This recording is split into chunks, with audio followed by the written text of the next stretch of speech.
I ask myself what I didn't have in the past. And always in the past, what I didn't have was a leader or a CEO who actually understood equity beyond the intellectual case. And the reason that's important is when you think about the events of 2020, and especially because I have an African American family and a white British family, that mixture, but just the very different realities that those two communities have. So, when I was growing up, my white gran would say to me, Una, love, you get lost, you find a policeman, the policeman will take care of you. And my African-American family was like, if you get lost, the last person you would ever go to is a policeman because they'll beat you to death, most likely, was kind of the message that I got from both of them. And the thing is that they were both right.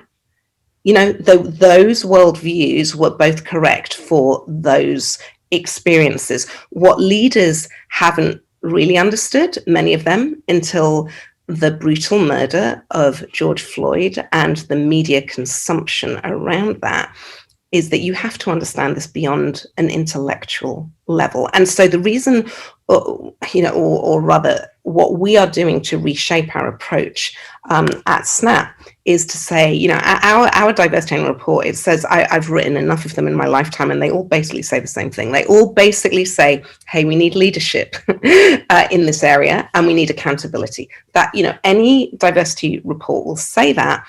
What it doesn't get to is the fact that actually you need inspiration. That inspiration can be negative or positive. I'd say maybe London 2012 Olympics was a positive inspiration about what diversity can bring. The murder of George Floyd was a negative inspiration, but it literally inspired countless members of the majority group, predominantly the white community in America, to literally say, oh my God, that I need to take some responsibility for this. Because if I am not actively part of the solution, then I'm inadvertently part of the problem. And for leaders to make that leap is huge. And I saw it with my own eyes happen at SNAP.